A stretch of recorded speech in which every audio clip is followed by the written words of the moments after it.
శ్రీవిష్ణుచిత్తకులనందనకల్పవల్లీం శ్రీరంగరాజహరిచందనయోగదృశ్యాం సాక్షాక్షమాం కరుణయా కమలామివాన్యాం గోదామనన్యశరణశరణం ప్రపద్యే.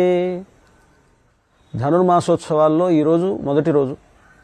ఈ మొదటి రోజు పాశురాన్ని మనం అనుసంధానం చేసి ఆ పాశురార్థాన్ని భావిద్దాం. మార్హై తింగళ్ మది నిరైందనన్నాళాల్ நீராடப்போதுவீர் போதுமினோ நேரையீர் சீர்மல்கும் ஆய்ப்பாடி செல்வச்சிறுமீர்காள் கூர்வேல் கொடுந்தொழிலன் நந்தகோபன் குமரன் ஏரார்ந்த கண்ணி யசோத இளம் சிங்கம் கார்மே நிச்சங்கண் கதிர்மதியம்போல் முகத்தான் நாராயணனே நமக்கே பறை தருவான் பாரோர் புகழப் படிந்தேலோరెంబావాయ్. ఈ పాశురంలో ఇది తిరుప్పావైలో మొట్టమొదటి పాశురం. మార్హై తింగళ్ మది నిరైంద నన్నాళాల్. ఈ ధనుర్మాస వ్రతాన్ని ఆచరిస్తున్నటువంటి గోపికలు అంటే ఇక్కడ గోదాదేవియే తాను కూడా ఒక గోపికగా భావించి తన స్నేహితురాళ్ళు వాళ్ళు కూడా కొంతమంది గోపికలుగా ఉండి ఈ ధనుర్మాస వ్రతాన్ని ఆచరిస్తూ ఉన్నారు. ఇది ఒక అనుసరణాత్మకమైనటువంటి ఆచరణీయాత్మకమైనటువంటి ఒక గొప్ప వ్రతం. ఆనాడు ద్వాపర యుగంలో కృష్ణుణ్ణే భర్తగా పొందడానికి గోపికలంతా చేసినటువంటి కాత్యాయని వ్రతాన్నే గోదాదేవి ఈ కలియుగంలో శ్రీవిల్లిపుత్తూరునే ఒక గోకులంగా భావించి శ్రీవిల్లిపుత్తూరులో ఉన్నటువంటి వటపత్రశాయి అనేటువంటి ఆలయంలో ఉండేటువంటి ఆ వటపత్రశాయి అనేటువంటి స్వామినే కృష్ణ స్వామిగా భావించి తాను ఒక గోపికగాను తన స్నేహితురాళ్లంతా కూడా తన తోటి స్నేహితురాళ్ళైనటువంటి గోపికలుగాను భావిస్తూ ఆనాడు గోపికలు ఆచరించినటువంటి వ్రతంగా ఈ వ్రతాన్ని ఆవిడ చేస్తూ ఉన్నది. కనుకనే ఈ గోదాదేవి ఈ పాశురంలో ఒక విశేషమైనటువంటి పద్ధతిలో మనల్నందరినీ కూడా ఈ వ్రతాచరణకు ఆహ్వానిస్తూ ఉన్నది. మార్హై తింగళ్ మది నిరైంద నన్నాళాల్. మార్హై అంటే మార్గశిర మాసం. ఇప్పుడు మన తెలుగు పద్ధతిలో ఉండేటువంటి మార్గశిర మాసం అని కాకుండా తమిళ విధానంలో అంటే సౌరమానం ప్రకారం అక్కడ ఈ మార్గశిర మాసాన్ని వాళ్ళు లెక్కిస్తారు. అటువంటి ఈ కాలం మార్హై తింగళ్ మది నిరైంద నన్నాళాల్. ఇటువంటి మంచి రోజులు వచ్చాయి ఇవి. మది నిరైంద నన్నాళాల్ చంద్రబింబం చక్కగా ఉండేటువంటి కాలం ఇది. అంటే శుక్లపక్షం అన్నమాట.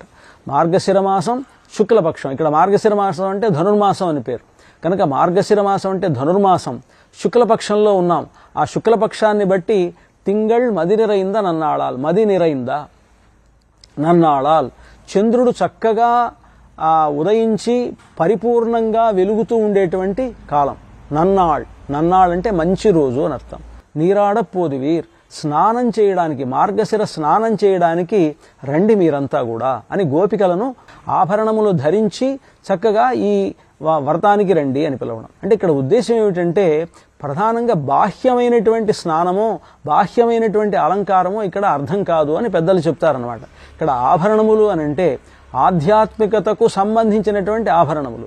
ఇప్పుడు ఆధ్యాత్మికతకు ఆభరణములు అంటే మనము దైవాన్ని ఉపాసించడానికి చక్కనైనటువంటి కొన్ని ఆభరణములు ఉంటాయి. తులసి మాలికలను ధరించడం, ఊర్ధ్వపుండ్రములను ధరించడం, ద్వాదశోర్ధ్వపుండ్రములను ధరించడం, ఇవన్నీ కూడా మనకు ఇక్కడ ఆధ్యాత్మికమైనటువంటి అలంకారం.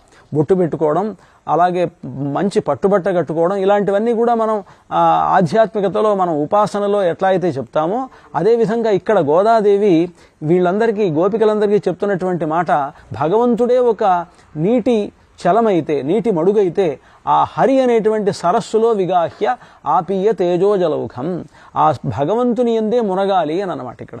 కనుకనే నీరాడపోదువీర్ పోదుమినో నేరయీర్ షీర్మల్హం ఆయిప్పాడి సెల్వచ్చిరుమీర్హాళ్. ఓ గోపికలారా, షీర్మల్హం ఆయిప్పాడి అనంటే గోకులం అనమాట. ఈ గోకులము షీర్మల్హం గొప్ప సంపదతో నిండి ఉన్నది. ఏమిటా సంపద? గో సంపద అనమాట. గొప్ప సంపదతో నిండినటువంటి ఆయిప్పాడి ఆ గోకులమునకు సంబంధించినటువంటి శల్వచ్చిరుమీర్హాళ్ సంపదలు కలిగినటువంటి శిరుమీర్హాళ్. ఓ గోపికా బాలికలారా, బాలికలారా అనమాట. అంటే వీళ్ళందరూ కూడా చిన్నపిల్లలే. ఆండాళమ్మ వారు పెద్ద అయిన తర్వాత చేస్తున్నటువంటి వ్రతం కాదు. ఇది ఆవిడ చాలా చిన్న వయస్సులోనే, అంటే ఆవిడ కన్యగా ఉన్నప్పుడే, కన్య అంటే మనకు శాస్త్రం ప్రకారం అష్టవర్ష భవేత్ కన్య అని 8 సంవత్సరాల లోపల ఉండేటువంటి బాలిక గోదాదేవి. అంటే తాను ఎలాంటిదో తన వంటి వారే తన గోపికలు, తన స్నేహితురాళ్ళు గనక శెల్వచ్చిరుమీర్హాళ్, ఓ సంపద కలిగినటువంటి గోప బాలికలారా శెల్వచ్చిరుమీర్హాళ్, కూర్వేల్ కొడుందొళిలన్ నందగోపన్ కుమరన్. కూర్వేల్ కొడుందొళిలన్, తన చేతిలో బల్యమును ధరించి ఉంటాడు నందగోపుడు. ఆ నందగోపుడు ఎందుకు బల్యం ధరించి ఉంటాడట అంటే, కృష్ణుడికి ఎక్కడ రాక్షసులు అపకారం చేస్తారో అని ఎల్లప్పుడూ కృష్ణుడికి రక్షణగా తన చేతిలో బల్యాన్ని ధరించి ఉంటాడు. కూర్వేల్ కొడుందొళిలన్ ఎందుకోసమనంటే, కృష్ణ పరమాత్మ అవతరించిన నాటి నుండి పూతన, శకటాసురుడు, తర్వాత తృణావర్తుడు మొదలైనటువంటి అసురులంతా కూడా కృష్ణ పరమాత్మను సంహరించడానికి వచ్చినటువంటి వారు. వారి వల్ల కృష్ణుడికి ఎక్కడ అపకారం జరుగుతుందో అని నిరంతరం తన చేతిలో బల్యాన్ని ధరించి ఉంటాడట నందగోపుడు. కనుక ఇక్కడ నందగోపుడు గురించి గోదాదేవి చెప్తున్నారు, కూర్వేల్ కొడుందొళిలన్, చేతిలో బల్యమును ధరించి కృష్ణుడికి రక్షణగా ఉన్నటువంటి వాడు. కృష్ణుడికి ఎవరన్నా అపకారం చేస్తే అలాంటి వారిని సంహరించడం కోసమని ఆ బల్యాన్ని పట్టుకుని ఉంటాడు నందగోపుడు. అలాంటి నందగోపన్ కుమరన్, అటువంటి నందగోపుని యొక్క కుమారుడైనటువంటి వాడు శ్రీకృష్ణ పరమాత్మ. నందగోపన్ కుమరన్. ఏరారంద కణ్ణి యశోద ఇళం సింగం. ఏరారంద కణ్ణి, చక్కనైనటువంటి అందమైనటువంటి నేత్రములు కలిగినటువంటి, ఏరారంద కణ్ణి విశాలమైనటువంటి అందమైనటువంటి నేత్రములు కలిగినటువంటి యశోదై, యశోదాదేవి. ఇక్కడ ఒక విశేషణం, నందగోపునికి చెప్పినటువంటి విశేషణంలో నందగోపునుడు ఎల్లప్పుడూ కృష్ణ పరమాత్మను రక్షించడానికి చేతిలో బల్యం పట్టుకుని ఉన్నాడు అని చెప్పారు. తర్వాత ఉండేటువంటి దాంట్లో యశోదాదేవి చాలా అందమైనది అని చెప్తున్నారు. అంటే పురుషుడికి ఉండవలసినటువంటి రక్షకత్వం అనేటువంటి గొప్ప ఒక విధానం, పురుషత్వం అనేటువంటిది నందగోపుడి దగ్గర ఉన్నది. స్త్రీత్వం అనేటువంటిది, సౌకుమార్యం, సౌందర్యం మొదలైనటువంటి లక్షణములన్నీ కూడా యశోదలో ఉన్నవి. కనుక ఈ నందగోపునికి యశోదకు కుమారుడైనటువంటి వాడు కృష్ణ పరమాత్మ అని చెప్పాలి. కనుక వారిద్దరి లక్షణములు కృష్ణుడి దగ్గర ఉన్నాయి. అంటే నందగోపుడు దగ్గర ఉండేటువంటి పరాక్రమము కృష్ణుడి దగ్గర ఉన్నది, యశోదలో ఉండేటువంటి సౌందర్యము శ్రీకృష్ణుడి దగ్గర ఉన్నది. కనుక వారిద్దరికీ సంబంధించినటువంటి కుమారుడు అని చెప్పేటప్పుడు నందగోపన్ కుమరన్, నందగోపుడికి ఏమో కుమారుడుగా ఉన్నటువంటి వాడు. యశోదై ఇళం సింగం, ఏరారంద కణ్ణి, అందమైనటువంటి నేత్రములు కలిగినటువంటి యశోదై, యశోదాదేవికి ఇళం సింగం, ఒక చిన్న సింహపు పిల్లలాగా ఉన్నటువంటి వాడు కృష్ణుడు. ఇక్కడ చెప్పేటప్పుడు కూడా చూడండి, యశోద ఇళం సింగం, నందగోపన్ కుమరన్ అనేటువంటి పదాల్లో నందగోపునికి కుమారుడుగా, అంటే ఆయన దగ్గర వినయ విధేయతలతో ఉంటాడు కృష్ణుడు. తల్లి దగ్గర కొంచెం అల్లరిచిల్లరిగా ఉంటాడు. కనుక యశోదై ఇళం సింగం, యశోదాదేవికి సింహ పిల్లలాగా ఉన్నాడు కృష్ణ పరమాత్మ. యశోద ఇళం సింగం, ఏరారంద కణ్ణి యశోద ఇళం సింగం, కార్మేని చంగణ్ కదిర్మదియం బోల్ ముహత్తాన్. చక్కని కార్మేని చెంగణ్, నీలమేఘ శ్యాముడుగా ఉన్నాడు. శంగణ్, ఎర్రనైనటువంటి తామరల వంటి నేత్రములు కలిగి ఉంటాడు కృష్ణుడు.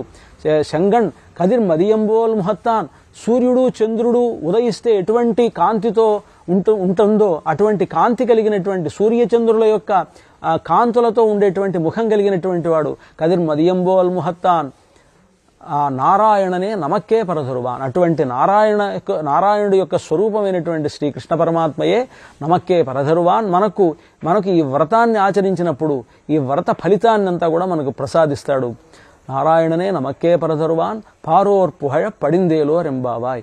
లోకమంతా కూడా పొగిడే విధముగా, మనం చేసినటువంటి వ్రతానికి గొప్ప ఫలితం లభించే విధముగా ఆ పరమాత్మయే మనకు చక్కని ఫలితాన్ని ఇస్తాడు అని గోదాదేవి ఏలో రెంబావాయ్ అంటూ ఈ పాశురం ద్వారా మనకు ఉద్బోధిస్తూ ఉన్నారు.